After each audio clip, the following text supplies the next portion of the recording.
Oke, selamat pagi semuanya. Happy weekend. Dan di sini kita akan mengupdate beberapa update ya yang kemarin sudah kita sampaikan sebelumnya, baik di premium maupun di margin stupid.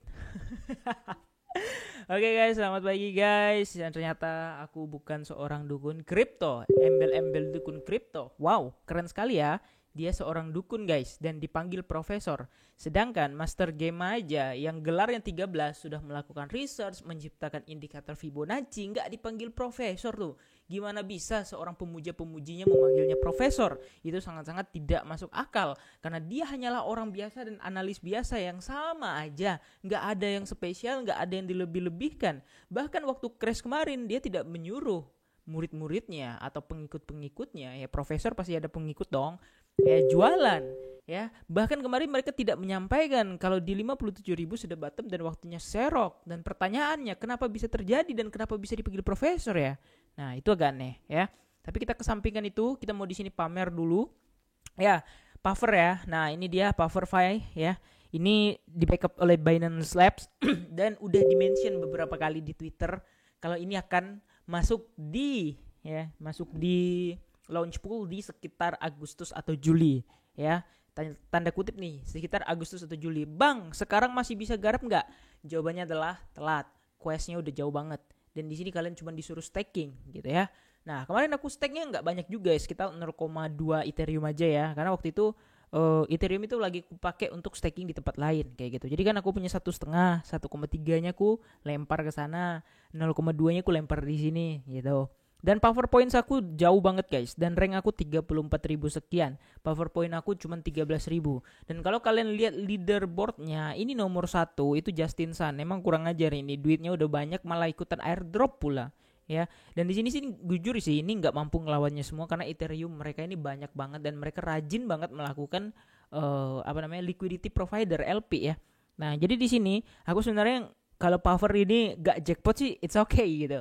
Tapi di sini aku yang yakinnya ini akan jackpot kayak gitu ya, eigen layer. Nah, di sini poinnya ada sekitar 403 dan eigen layer ini akan masuk di Binance Launch Pool di bulan September dan dia kalau nggak salah itu di tanggal 30 itu open market secara keseluruhan. Jadi bisa disimpulkan ya di eigen di ini bisa disimpulkan untuk eigen layer ini akan rilis di Binance Launch Pool sebelum tanggal 30 dan tanggal 30 itu open market ya, jadi bisa kita jual. Dan di market OTC-nya ya ada yang mengatakan kalau ya eigen layer ini harganya itu 7 sampai 10 dolar, 7 sampai 9 bentar. Nah, ini dia guys ya. Nah, tadi fee-nya juga lumayan murah ya, sekitar 2 dan fee transfernya itu 7 ya. Jadi aku habis kurang lebih sekitar 8 dolar hari ini. Ya, mantap. 7 sampai 9 kali dari pre-marketnya. 7 sampai 9 dari pre-marketnya. Jadi harga pre-marketnya itu 7 sampai 9 dolar kayak gitu.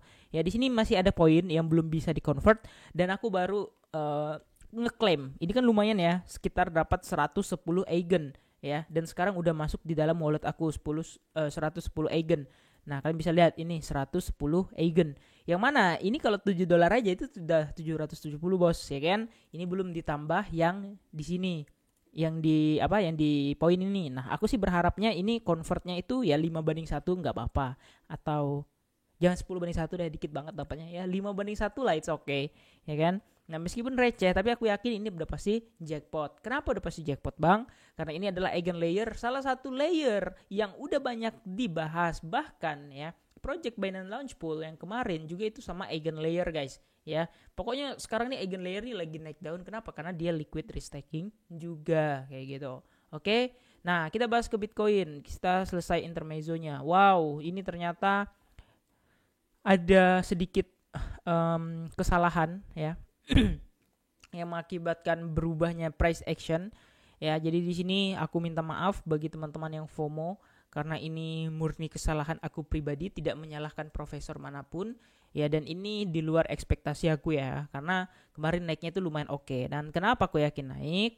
Karena di sini kalau kita lihat, perhatikan dari time frame, 4 jam ya, di sini udah kemarin ketara breakout. Oke. Nah, di sini kalau kita perhatikan, kita coba gambar ini rejection pertama. Oke, ini rejection kedua, ini rejection ketiga, keempat hampir reject, dan kelima dia berhasil breakout. Oke.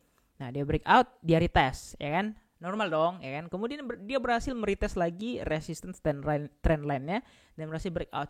Jadi kemarin ekspektasi aku tuh dia balik lagi ke harga 66.000 kayak gitu. And then tadi malam ada satu bantingan dan kita nggak tahu ya alasannya apa. Apakah karena binary expired itu kalau nggak salah ada sekitar 2 miliar dolar ya option expired, dan aku yakin itu adalah salah satu penyebabnya ya. Kemudian harga price action turun ya. Nah, di sini aku masih berekspektasi dia memiliki 2 skenario. Kenapa? Karena aku nggak yakin gitu ya. Jadi di sini kita prediksi aja. Yang pertama, dia udah mengambil sweepnya, liquidity sweepnya ya. Liquidity sweepnya di mana? Liquidity sweepnya kalau kita perhatikan dia jelas di sini ya. Nah, ini dia liquidity sweepnya tadi malam di harga 60.000 ya, 65 sampai 60 berapa di sini. Kemudian dia udah jemput, udah ambil, dan next liquidity ada di area sekitar 64 sampai 63.5 di situ. Oke. Nah, itu yang pertama, 63 sampai 64.5 berarti di ya, sekitar area inilah ya. Dan yang kedua, dia akan turun lagi ke supply. Ke demand 1 jamnya di sini kayak gitu ya. Nah, ini dia turun ke demand di sininya. Ya, di sini di sini dia mengerjakan beberapa kriteria dulu ya, konsolidasi yang kita bilang seperti pada umumnya. Dan sebenarnya ini belum ada yang terlalu berubah signifikan dari chart tadi malam, cuman bahwasanya alt itu lagi berdarah aja karena tadi malam dia udah sempat naik ya, udah bull diff juga cantik sekali, ini pattern yang sangat-sangat cantik, dan aku belum sempat TP apapun guys, dan memang aku nggak TP sebelum targetnya kayak gitu ya. Nah, jadi dia udah langsung reject di Fibo 0,2 ya, kemudian di sini rejection lumayan kenceng, and then langsung balik arah, dan di sini kalau kita perhatikan langsung naik ke atas. Langsung naik ke atas, langsung turun ke bawah kayak gitu. Nah, jadi ini 2 skenario yang possible. Tapi sebenarnya menurut aku sih ini nggak terlalu gimana-gimana lagi ya, dan nggak ada harapan, maksudnya nggak ada peluang untuk turun ke 50.000 atau 50.000 itu udah sangat-sangat kecil. Kenapa? Karena di sini kalau kita lihat liquidity-nya itu udah mulai besar untuk buyer karena udah terbentuk V-shape recovery ini ya. Dan sekarang dia cuma playing zone chip chop untuk mengambil liquidity yang udah terbentuk duluan. Kayak gini kan, ini kan imbalance ya harusnya ya, karena ini gede banget nih ya, kalian bisa lihat ini gede banget baru naik gitu ya. Nah, kemudian udah dijemput, dan di sini kalau kita perhatikan ya 4 jamnya juga membentuk pattern atau pola yang kita sebut sebagai bull diff. Nah, kita tinggal tunggu aja apakah bull diff-nya react atau enggak. Tapi so far ini bull diff. Oke, kalian bisa lihat ini bull diff guys ya, bullish divergence. Oke. Di situ ada bull diff, cantik sih sebenarnya 4 jam. Nah, kita tinggal tunggu reactionnya. Kalau menurut aku sih ini weekend ya. Nah, kalau dia breakout sekali lagi, ini artinya dia akan mengejar area ini lagi 64.000 kayak gitu. Karena ini udah cakep banget breakout bull diff lagi ya kan. Nah, jadi kita tinggal tunggu next preparationnya kemana. Oke, kira-kira gitu aja guys. Jangan lupa untuk like dan subscribe. Makasih udah nonton video ini, and see you in the next video. Bye bye.